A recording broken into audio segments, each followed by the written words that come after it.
ఇద్దరు మనవాళ్ళు ఉంటారు సార్, నాకు 100 లక్షలాది మంది మనవాళ్ళు ఉన్నారు. సార్ బాబీ గారు, చిన్న క్వశ్చన్ సార్. బాబీ గారు, దేవిశ్రీ ప్రసాద్ గారిని మీరు ఇష్టపడి వదిలేశారా, కష్టపడి వదిలేశారా? అదే కాదండి, అదేం ప్రశ్న. మరి మీరు కాదు తమన్ గారు వద్దు, ఆయనే చెప్పాలి. లేదు, దీనికి బెస్ట్ ఆన్సర్ ఏం తెలుసా? పాస్. అలా కుదురుతుంది కాదు సార్, మీరు బలవంతంగా వదలాల్సి వచ్చిందా లేకపోతే ఇష్టపడి వదిలేరా? కాదండి, నేను 6 సినిమాలు చేస్తే 6 హీరోలు మారారు. కాదు బాబీ గారిని నేను మాత్రాన ఇప్పుడు నేనే ఇబ్బంది పెట్టా బాబీ గారిని, ఎందుకంటే నేను మీకు కాంట్రవర్సీ కావాలని ఆయన ప్యాక్సో ఇస్తున్నారు. అది కాదు, మీకు తెలుసు కాంట్రవర్సీ కావాలని ఆయన ప్రయత్నిస్తున్నారు. ప్లీజ్, కాంట్రవర్సీ కాదు, అది సరైన ఆన్సర్ ఇచ్చారు. నేను ఇష్టపడి తమన్నా ఇప్పించాను చెప్పారు, కరెక్టే కదా. నన్ను తమన్నా దేవి అంటే నేను తమన్ అంటాను కదా, అలానే నన్ను అడిగారు తమన్నా దేవి అని తమన్నా నన్ను అయిపోయింది. అంతే, కరెక్టే. మీరే అది కాంట్రవర్సీ కాదు. కాదు ఒక డైరెక్టర్గా నేను అడిగా, నేను చెప్తా.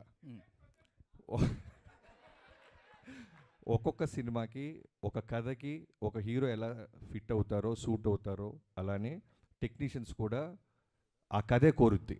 ఈ సినిమాకి తమన్ గారే కరెక్ట్ అని మీ టీం అందరూ భావించాం. సో తమన్ గారు ఈ సినిమాకి, ఇలాంటి సినిమాకి దేవి మ్యూజిక్ ఇవ్వలేరంటారా?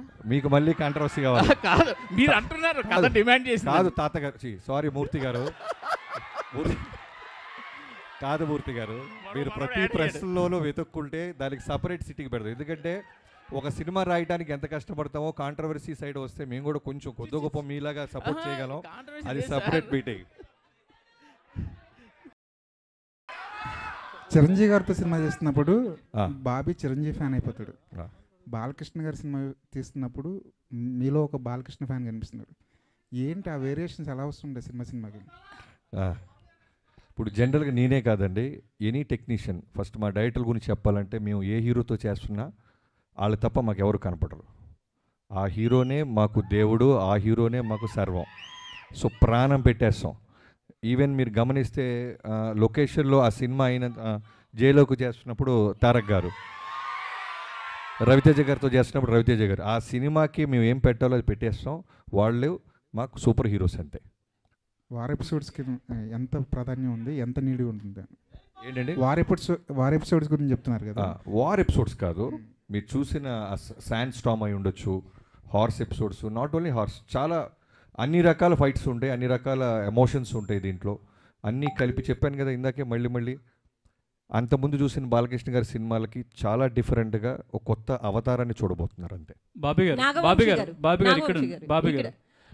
అన్స్టాపబుల్ కాదు, లేడీస్ ఫస్ట్. Thank you. అయితే చాలా టైటిల్స్ అనుకున్నప్పటికీ 3-4 టైటిల్స్ డాకు మహారాజ్ అనేది బాలయ్య గారే ఇష్టపడి సెలెక్ట్ చేశారని చాలా వైరల్ అవుతుంది ఆ న్యూస్. నిజంగా ఆయన ఈ టైటిల్ని యాక్సెప్ట్ చేశారా, లేకపోతే మీరు అనుకుని పెట్టిందా? ఇప్పుడు బాబీ గారు ఆప్షన్స్ ఇచ్చిన దాంట్లో ఫస్ట్ మాకు ఇదే బాగా నచ్చింది. మేమిద్దరం బాగా ఫిక్స్ అయిన తర్వాత ఇంకా హీరో గారికి చూపించిన తర్వాత హీరో గారు కూడా మీరు అంత కాన్ఫిడెంట్ ఉన్నారు కదా వెళ్ళిపోదామని అన్నారు. ఏం ఆయన ఎప్పుడు డినై చేయలేదు అలా ఏమి. బాలకృష్ణ గారు ఏ విషయంలోనూ ఆయన కమాండ్ చేయరు. ఎనీథింగ్ డైరెక్టర్ నచ్చిందా, డబ్బు పెడుతున్న నిర్మాత హ్యాపీగా, ఈ రెండే. ఎనీథింగ్ మీరు మ్యూజిక్ తీసుకోండి, ఎనీథింగ్ మీరు ఏం తీసుకున్నా director captain of the ship. ఆయన కథ చూస్తాడు, ఆయనే ఫైనల్ అవుట్పుట్ ఆయన మైండ్లో ఉంటుంది. ఆయన చెప్పింది మనం చేయాలి, అంత క్లియర్గా ఉంటారు.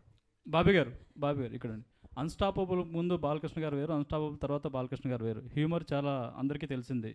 వాల్తేరు వీరలో చిరంజీవి గారితో చాలా కామెడీ చేయించారు. ఇందులో కూడా బాలకృష్ణ గారు హ్యూమర్ చూడొచ్చా?